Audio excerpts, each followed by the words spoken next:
Hey, what's up? Lightboltjoe here. Today we're going to discuss the 2024 horror comedy-ish film Boy Kills World.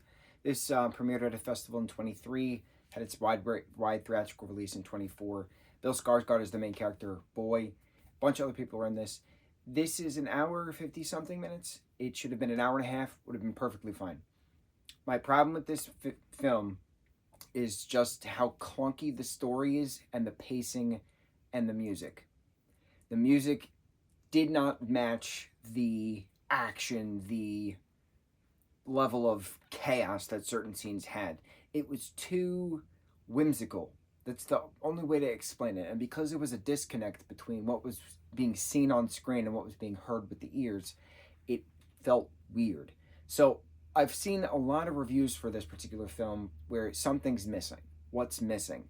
And I think that's what it is. There's a disconnect within the music and the actual visual aid that we're getting. This pacing is far too clunky. And I enjoyed that the last 20 minutes of the film involved the twist ending, what actually has transpired, who is this boy character all along. I liked the twist and that we get continuation of it. It doesn't just leave it on a twist. Like, we get an aftermath, and then we get a post-credit scene. So, like, I enjoyed how it ends, but getting there took forever. And certain fight sequences lasted forever. So I feel like things just needed to be shortened. The stunt work was incredible. The fight scenes were incredible, but when you have a 5-minute fight scene, it defeats the...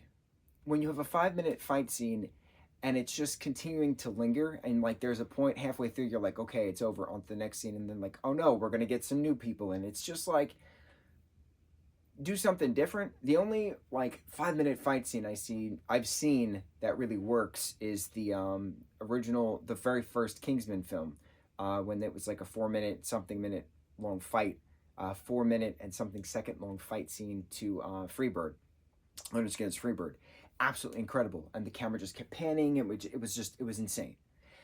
This had some moments of that kind of like insanity, that chaos within fighting, but sometimes it just dulled. You're like, okay, on to the next scene, and then no, we're gonna pick back up on the fighting, and I'm like, okay, here we go again. Some parts felt like a video game, some parts felt like Hunger Games, some parts felt like Purge, some parts felt, I don't know, it was just like a mix of a lot of different things, and it just was clunky. That's the best explanation for it.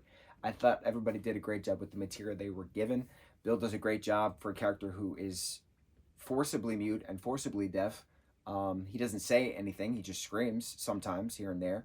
And like, I really enjoyed the imagination part to it because he's still learning how to read lips. So in his mind, what's that actor's name? H. John Henry or something like that?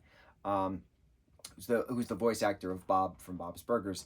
He's narrating as Bill's character's inner voice, and like certain dialogue he can't read the lips, so he'll hear what he thinks they're saying. So like there was a whole thing about dodos at one point, which obviously they didn't say, but it was very entertaining. So this had a lot of potential, but it didn't hit the mark. It needed some pacing changes. It needed a different score altogether because it was just too weird. Oh, it reminded me a lot of Repo, the genetic opera too. Like the crazed family is running the dystopian empire now. I don't know, man. It had its moments. I expected more in regards to, I expected better pacing, but can't win them all. Boy Kills World, fun, very violent. On to the next review. Mahalo.